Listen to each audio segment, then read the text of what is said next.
ለብሔራዊ መታወቂያ ከተመዘገብን በኋላ በተለያየ ምክንያት መረጃችንን ማስተካከል ወይም መቀየር ብንፈልግ ከዚህ ቀደም አዲስ አበባ ውስጥ ብቻ ተገድቦ የነበረው የመረጃ ማስተካከል አገልግሎት አሁን በሁሉም የሀገሪቷ አካባቢዎች የተጀመረ ሲሆን አዲስ አበባ ውስጥም በበርካታ ቦታዎች መረጃችንን ማስተካከል እንድንችል እድል ተሰጥቶናል። የትኞቹ ቦታዎች ላይ የፋይዳ መረጃ ማስተካከል ይቻላል፣ ኦንላይንስ አይቻልም የሚለውንና ሌሎችም ተያያዥ መረጃዎችን አብረን እንመለከታለን። አብራችሁን ቆዩ። ከዚህ ቀደም ባዘጋጀንላችሁ ቪዲዮ ላይ የፋይዳ መረጃ ለማስተካከል አዲስ አበባ ውስጥ በዋናው ፖስታ ቤት ወይም ደግሞ አንድነት ፓርክ ፊት ለፊት በሚገኘው የፋይዳ ፕሮግራም ቢሮዎች በአካል መረጃችሁን ይዛችሁ ሄዳችሁ ማስተካከል እንደምትችሉ ነበር መረጃ የሰጠናችሁ። በወቅቱ ኦንላይን አገልግሎቱ ለጊዜው እንዳልተጀመረና ክልሎችን ጨምሮ በሌሎችም ቦታዎች ላይ የመረጃ ማስተካከል አገልግሎቱ ሲጀመር እንደምናሳውቃችሁ በመግለጽ ነበር መረጃ የሰጠናችሁ።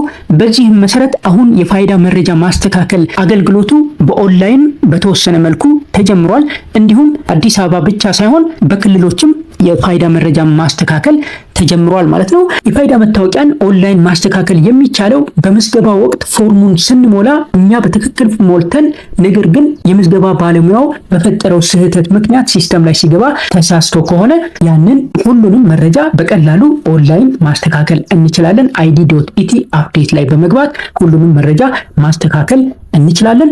በራሳችን ስህተት ለተፈጠረ ችግር ደግሞ ወይም ደግሞ ከተመዘገብን በኋላ ሌሎች መረጃዎችን ራሳችን መቀየር ፈልገን ከሆነ ደግሞ ኦንላይን ለጊዜው ሙሉ በሙሉ ሁሉንም መረጃ መቀየር አልተጀመረም። ኦንላይን አሁን ላይ በእኛው ፍላጎት መቀየር የምንችለው የመኖሪያ አድራሻና ኢሜል አድሬስ ብቻ እንደሆነ ነው እየተነገረ ያለው ማለት ነው። ለጊዜው የመኖሪያ አድራሻና ኢሜል አድሬስን ነው መቀየር የምንችለው ማለት ነው። ከዚህ ውጪ ላሉ መረጃዎች ከዚህ ውጪ ላሉ ማስተካከል ለምንፈልጋቸው መረጃዎች ደግሞ በአካል አገልግሎት ማዕከላት ላይ ሄደን ማስተካከል እንደምንችል ነው እየተነገረው ማለት ነው። የትኞቹ የፋይዳ ምዝገባ ጣቢያዎች ላይ ወይም ደግሞ የትኞቹ የፋይዳ ማዕከላት ላይ አገልግሎቱን ማግኘት እንደምንችል ማየት ከፈለግን እዚህ URL ላይ እንገባለን። id.et አፕዴት ሴንተርስ የምትለው ላይ እንገባለን። እዚህ URL ላይ ከገባን በኋላ እንደምትመለከቱት ይህንን ፔጅ ነው የሚሰጠን። ፋይዳ አፕዴት ሴንተርስ ይላል። እዚሁ ጋር የተቀመጠ መረጃ አለ። በምዝገባ ወቅት ፎርሙን ስትሞሉ እናንተ በትክክል ሞልታችሁ በባለሙያ ስህተት ከሆነ ሲስተም ላይ ሲገባ የተሳሳተባችሁ ኦንላይን በቀላሉ ሁሉንም መረጃ ያለምንም ተጨማሪ ማስረጃ ማስተካከል እንደምትችሉ ነው የሚናገረው ማለት ነው። ያንን ለማድረግ id.gov.et አፕዴት ላይ መግባት እንዳለባችሁ ወይም ደግሞ id.et አፕዴት ላይ መግባት አሊያም እዚች ጋር ኦንላይን አፕዴት የምትለዋን ክሊክ አድርጋችሁ ሁሉንም መረጃዎች ያለ ተጨማሪ ማስረጃ ማስተካከል እንደምትችሉ ነው የሚናገረው ማለት ነው። ነገር ግን እዚሁ ጋር ደግሞ እንደሚያስቀምጠው ፎርሙን ስንሞላ በራሳችን ጊዜ ስህተት ፈጥረን ከሆነ ወይም ደግሞ ፎርሙን ሞልተን ከተመዘገብን ኋላ ላይ መቀየር የምንፈልገው መረጃ ካለ በአቅራቢያችን ያሉ የሬጂስትሬሽን ሴንተሮችን ኮንታክት ማድረግ እንዳለብን፣ አስፈላጊውን ሰነድ ይዘን ሄደን በአካል ማስተካከል እንደምንችል ነው የሚናገረው ማለት ነው። ስለዚህ ፋይዳ አፕዴት ሴንተርስ የሚለው ላይ ከገባን በኋላ የትኞቹ የምዝገባ ማዕከላት ላይ መረጃ ማስተካከል ይቻላል የሚለውን ስናይ ትንሽ ወደ ታች ስክሮል ስናደርግ እዚሁ ጋር መረጃውን እናገኛለን ማለት ነው። እንደምትመለከቱት እዚህ ጋር በሁሉም የሀገሪቷ ክልሎች ላይ መረጃ ማስተካከል እንደምንችል ያሳያል። እዚህ ጋር ለምሳሌ አዲስ አበባ አለ፣ ኦሮሚያ፣ ትግራይ፣ አማራ፣ አፋር፣ ሶማሌ እያለ ሁሉንም የሀገሪቷን ክልሎች ይዘረዝራል ማለት ነው። ስለዚህ የምትፈልጉት ላይ ክሊክ ብታደርጉ የዛኑ ስፔሲፊክ ሪጅን መረጃ ያመጣላችኋል ማለት ነው። ለምሳሌ አዲስ አበባ ላይ ክሊክ ብናደርግ መረጃ ማስተካከል የምንችልባቸውን አዲስ አበባ ውስጥ ያሉ ቅርንጫፎችን መረጃ እንደዚህ ይሰጠናል። በክልልም ያሉትን እንደዛው እያንዳንዳቸው ላይ ክሊክ እያደረግን የምንፈልጋቸውን ሪጅኖች ላይ ክሊክ እያደረግን የትኞቹ የምዝገባ ማዕከላት ላይ መረጃችንን ማስተካከል እንደምንችል ማየት ይቻላል ማለት ነው። ስለዚህ በዚህ መልኩ ልትጠቀሙበት ትችላላችሁ። ወደነኚህ የምዝገባ ማዕከላት ስትሄዱ መረጃችሁን ለማስተካከል ወደነኚህ የምዝገባ ማዕከላት ስትሄዱ ትክክለኛውን መቀየር የምትፈልጉትን መረጃ ለማስረዳት የሚጠቅም አስረጂ ሰነድ ይዛችሁ መሄድ ይጠበቅባችኋል ማለት ነው። ስም የምትቀይሩ ከሆነ የቀየራችሁበትን በፍርድ ቤትም ቀይራችሁ ከሆነ ያንን አይነት ማስረጃ ይዛችሁ መሄድ ይጠበቅባችኋል። የፊደል ስህተትም ከሆነ ማስረጃ ይዛችሁ መሄድ ይጠበቅባችኋል ማለት ነው። የልደት ሰርተፊኬት ሊሆን ይችላል። ሌሎችም ትክክለኛ መረጃ ያረፈበትን አስረጂ ሰነድ ይዘን መሄድ ይጠበቅብናል ማለት ነው። ስለዚህ ያንን በማድረግ ፋይዳ መታወቂያ ላይ የሰፈረው መረጃችንን ዲሞግራፊክ መረጃችንን በቀላሉ ማስተካከል እንችላለን ማለት ነው። ሁሉም የኢትዮጵያ ክልሎች ላይ ይሄ አገልግሎት ተጀምሯል። አሁን እንደምትመለከቱት እዚህ ጋር የምትፈልጓቸውን ሪጅኖች ላይ የምትፈልጓቸው ክልሎች ላይ ክሊክ እያደረጋችሁ የትኛው ምዝገባ ጣቢያ ላይ አገልግሎቱ እየተሰጠ መሆኑን ማየት ትችላላችሁ ማለት ነው። ስለዚህ ይህንን እንደ አንድ መረጃ እንድትይዙት እንላለን። እንግዲህ ኦንላይን በምን መልኩ መረጃችንን ማስተካከል እንደምንችል ስናይ ደግሞ እዚሁ ጋር id.gov.it አፕዴት የሚል አለ፣ ወይም ደግሞ እዚች ጋር ኦንላይን አፕዴት የምትለዋን ክሊክ ብናደርጋት ቀጥታ ወደ መረጃ ማስተካከያው ፔጅ ይወስደናል ማለት ነው። ኦንላይን አፕዴት የሚለውን ክሊክ አድርጌ መረጃውን ስናስተካክል አብረን እንየው። ኦንላይን አፕዴት ወይም ደግሞ id.gov.it /update የምትለዋን ክሊክ እንዳደረግኳት ወደዚህ ፔጅ ይወስደኛል። resident.fida.it ነው የሚለው። ቀጥታ ይሄንን URLም ታይፕ አድርገን ልንከፍተው እንችላለን። እዚህ ጋር እንደምትመለከቱት የፋይዳ ልዩ ቁጥራችንን ወይም ደግሞ የፋይዳ ተለዋጭ ቁጥራችንን ባለ 16 ዲጂቱን እዚህ ጋር አስገብተን ፕሮሲድ ስንለው OTP ወዲያውኑ ይልክልናል ማለት ነው። የፋይዳ ተለዋጭ ቁጥሬን ላስገባ። እዚህ ጋር የፋይዳ ልዩ ቁጥሩን አስገብቼ ፕሮሲድ እንዳልኩት ወዲያውኑ OTP ወደ ስልኬ ልኮልኛል። ያንን የተላከልኝን ዋን ታይም ፓስወርድ እዚህ ጋር አስገባዋለሁ ማለት ነው። ከዛ ቬሪፋይ ማለት ይጠበቅብኛል። ይህ ዋን ታይም ፓስወርድ የሚቆየው ለ10 ደቂቃ ብቻ ነው። በ10 ደቂቃ ውስጥ እዚህ ጋር አስገብተን ቬሪፋይ ካላልነው ድጋሚ ማስላክ እንዳለብን እዚሁ ዋን ታይም ፓስወርዱን ሲልክልን ያሳያል። this token is valid for 10 minutes ይላል። ስለዚህ ዋን ታይም ፓስወርዷን እዚህ ጋር ላስገባና ቬሪፋይ ልበለው። ስለዚህ እዚህ ጋር ዋን ታይም ፓስወርዱን እንደዚህ አስገብቻለሁ። ከዛ ቬሪፋይ እለዋለሁ ማለት ነው። እንደምትመለከቱት ቬሪፋይ እንዳልኩት ወዲያውኑ ወደዚህ ፔጅ ወስዶኛል፣ ወደ ውስጥ አስገብቶኛል።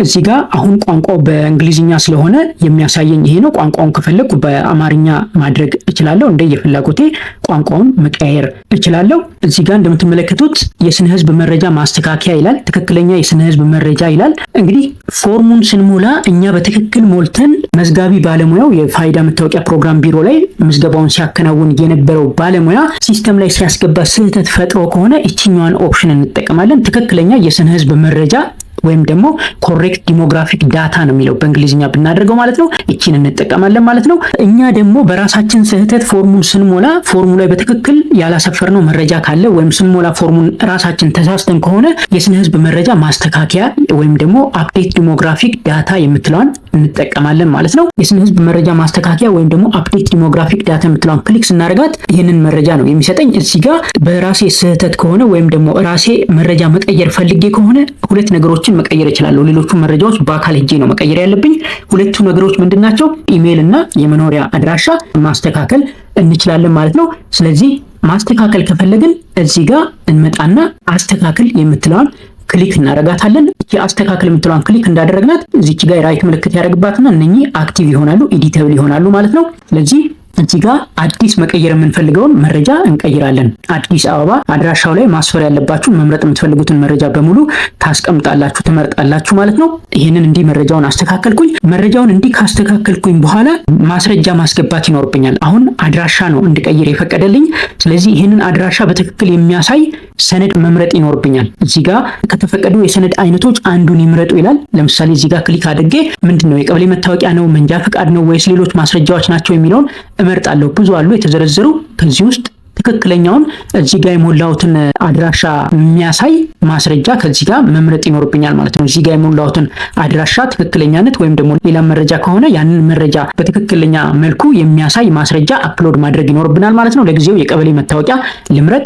የቀበሌ መታወቂያ ከመረጥን በኋላ ያንን የቀበሌ መታወቂያ በሶፍት ኮፒ በፒዲኤፍ ፎርማት ከ5 ሜጋባይት በታች በሆነ ሳይዝ እንሰጠዋለን ማለት ነው። ስለዚህ ማስረጃ አስገባ ወይም ደግሞ አፕሎድ ዶክመንት የምትለዋን ክሊክ እናደርጋለን። ቺን ክሊክ ካደረግን በኋላ ብሮዝ ፋይል የምትለዋን ክሊክ እናደርግና ፋይላችንን እናመጣለን ማለት ነው። እዚህ ጋር አፕሎድ አደርግለታለሁ። ከዛ ኮንፊርም እንለዋለን ማለት ነው። ከዛ ይሄንን አስተካክዬ ከጨረስኩኝ በኋላ ቅያሬ አመልክት የምትለዋን እንጫናለን ማለት ነው። እዚህ ጋር ኢሜይልን መቀየር እንችላለን። እንደምትመለከቱት እቺን አስተካክል የምትለዋን ክሊክ አድርጌ ኢሜይልን ማስተካከል መቀየር እችላለሁ ማለት ነው። ለጊዜው ሌሎቹ አልተፈቀዱልኝም። ኦንላይን መቀየር እንድችል ሌሎቹን ስምና ሌሎች መረጃዎችን ማስተካከል ከፈለኩኝ በአካል ቅድም ያየናቸው የመረጃ ማስተካከያ ሴንተሮች ላይ ሄደን ማስተካከል እንችላለን ማለት ነው። ስለዚህ እዚህ ጋር መቀየር የምፈልገውን አድራሻ ቀይሬያለሁ። ከዛ አስረጂ ዶክመንት ደግሞ አፕሎድ አድርጌያለሁ። እሱን እንደዚህ ካስገባውኝ በኋላ ቅያሬ አመልክት የምትለዋን እጫናለሁ ማለት ነው። ስለዚህ ቅያሬ አመልክት የምትለዋን ልጫን። እርግጠኛ ኖት ይህን ለመለወጥ ይፈልጋሉ ወይ ይላል። ስለዚህ አስገባ እንለዋለን ማለት ነው። ስለዚህ በማስረከብ ላይ ይላል። ትንሽ ጊዜ እንጠብቀዋለን ማለት ነው። እስከሚጨርስ ትንሽ ጊዜ እንጠብቀዋለን። ሰብሚቲንግ እያለ ነው። እንደምትመለከቱት ተቀበለኝ። ሪኩዌስት ሰብሚሽን ዋዝ ሰክሰስፉል አለ። ስለዚህ ተቀብሎኛል ማለት ነው። እቺን ክሎዝ አድርጌ መውጣት እችላለሁ ማለት ነው። ይሄ ጥያቄ ተቀባይነት ሳያገኝ ተጨማሪ ቅያሪ መጠየቅ አልችልም ማለት ነው። ስለዚህ በዚህ መልኩ በራሳችን ፍላጎት በራሳችን ስህተት የተፈጠረን የአድራሻ ወይም ደግሞ የኢሜይል አድሬስ ማስተካከል እንችላለን ኦንላይን ለጊዜው ማለት ነው። ሌሎቹ መረጃዎች ስም፣ ዴት ኦፍ በርዝ እና ሌሎች ነገሮችን ለጊዜው ኦንላይን መቀየር አልተጀመረም። በአካል ግን ሄደን ቅድም ባየናቸው የምዝገባ ማዕከላት ሄደን ማስተካከል እንችላለን ማለት ነው። ሁለተኛውን ደግሞ አብረን እንመልከት። እንግዲህ ይሄኛው ትክክለኛ የስነ ህዝብ መረጃ ያልኳችሁ በምዝገባ ወቅት እኛ ፎርሙ ላይ ስንሞላ በትክክል ሞልተን የምዝገባ ባለሙያው ስህተቱን ፈጥሮት ከሆነ ይችኛዋን ኦፕሽን እንጠቀማለን መረጃችንን ለማስተካከል ማለት ነው። ትክክለኛ የስነ ህዝብ መረጃ የሚለውን ክሊክ እናደርጋለን። ከዛ በኋላ ወደዚህ ፔጅ ይወስደናል። እንደምትመለከቱት ትክክለኛ የስነ ህዝብ መረጃ ይላል። እዚህ ጋር የሚሰጠው ማሳሰቢያ አለ። በዚህ ቅጽ ላይ ሙሉ የስነ ህዝብ መረጃውን በስምምነት ቅጽ ላይ ባለው መረጃ መሰረት ማረም ይችላሉ ይላል። በስምምነት ቅጹ ላይ ከተሞላው ውጪ መረጃ ካስገቡ ጥያቄው ውድቅ ይደረጋል ይላል። ስለዚህ ፎርሙ ላይ ስትሞሉ የሞላችሁትን መረጃ ብቻ ነው በትክክል ማስፈር ያለባችሁ። ፎርሙ ላይ ከተሞላው ጋር የሚለያይ ከሆነ ጥያቄው ውድቅ እንደሚደረግ ይናገራል። ምክንያቱም ይሄ የምዝገባ ባለሙያው ለፈጠረው ስህተት እርማት መስጠት ስንፈልግ ነው የምንጠቀምበት ማለት ነው። እንደምትመለከቱት ሁሉንም ማስተካከል እንችላለን። ስም ምናምን ጭምር እዚህ ጋር አሁን እቺን አስተካክል ብለው ይሄኛው አክቲቭ ይሆናል። የትውልድ ቀን፣ ናሽናሊቲ ምናምን መቀየር እንችላለን። ስምም እንደዚሁ ማስተካከል እንችላለን ማለት ነው። የቅድሙ ላይ ግን ያንን ማድረግ አንችልም ነበር ማለት ነው። ስለዚህ እዚህ ጋር በወቅቱ ፎርሙን ስትሞሉ ምን እንደሞላችሁ እዚህ ጋር እቺን የአይን ምልክቷን ክሊክ አድርጋችሁ እነሱን ማየት ትችላላችሁ። ከሱ ጋር የተመሳሰለ ነገር መሙላት እንድትችሉ ማለት ነው። ከዚያ ውጪ ምንም አይነት አስረጂ ዶክመንት አፕሎድ እንድታደርጉ አትጠየቁም። ምክንያቱም ስህተቱ ከናንተ ስላልሆነ ማለት ነው። ይህንን በዚህ መልኩ ልትጠቀሙበት ትችላላችሁ። ሁሉንም መረጃችሁን ፎርሙ ላይ ያኔ ስትመዘገቡ በሞላችሁት መልኩ ማስተካከል ትችላላችሁ ማለት ነው። ስለዚህ በዚህ መልኩ ልትጠቀሙበት ትችላላችሁ። የፋይዳ ብሔራዊ መታወቂያን መረጃ በኦንላይንም በአካልም ማስተካከል እንደምትችሉ ነው ይሄ የሚያስረዳው ማለት ነው። በኦንላይን ማስተካከል የምንችላቸው መረጃዎች ውስን ናቸው ለጊዜው። በአካል ግን በእኛው ስህተት ወይም ደግሞ እኛ አዲስ መረጃ ማስገባት ፈልገን ከሆነ ሁሉንም መረጃዎች ቅድም በዘረዘርኩላችሁ ሰርቪስ ሴንተሮች በመሄድ እዛ ጋር ሁሉንም መረጃ ማስተካከል ትችላላችሁ ማለት ነው። ስለዚህ በተጠቀሱት አገልግሎት ጣቢያዎች በመሄድ አስፈላጊውን አስረጂ ሰነድ ይዛችሁ አገልግሎቱን ማግኘት ትችላላችሁ ማለት ነው። ስለዚህ በዚህ መልኩ የፋይዳ ዲጂታል መታወቂያ መረጃችንን ኦንላይንም እንዲሁም በአካል በሚቀርቡን የምዝገባ ማዕከላት ማስተካከል እንችላለን ማለት ነው። አሁን ላይ በጣም ብዙ የምዝገባ ማዕከላት ኦልሞስት ሁሉም በሚባል ደረጃ የፋይዳ መረጃ ማስተካከል እንድንችል እድል ተሰጥቶናል ማለት ነው። በአዲስ አበባም በክፍለ ሀገር ጭምርም ማስተካከል እንድንችል እድል ተሰጥቶናል። ለወደፊት እንግዲህ ደግሞ ሁሉንም መረጃችንን ኦንላይን ማስተካከል እንድንችል እድል ይሰጠናል ብዬ አስባለሁ። የአብዛኞቻችሁ ጥያቄ የሆነው የፎቶ ማስተካከልም እንግዲህ ለወደፊት ያስቡበታል ብዬ አስባለሁ። አሁን ላይ ለጊዜው ፎቶ መቀየር አይቻልም። ፎቶ መቀየር እንደማንችል ነው በተደጋጋሚ እየተነገረን። ስለዚህ ያንን ደግሞ ለወደፊት ያስቡበታል ብዬ አስባለሁ። ይህ መረጃ በጣም ጠቃሚ ይሆንላችኋል ብዬ አስባለሁ። እንደምትወዱትም ተስፋ አድርጋለሁ። ይህ ቪዲዮ ጠቃሚ መስሎ ከታያችሁ ለሌሎች ሼር በማድረግ መረጃው እንዲደርሳቸው እንድታደርጉ ይህንንም ቻናል እንድታግዙ እንጠይቃለን። ቻናላችንን ሰብስክራይብ፣ ቪዲዮውን ደግሞ ላይክ በማድረግ መሰል መረጃዎችን ጠቃሚ መረጃዎችን እናደርሳችኋለን። እናመሰግናለን።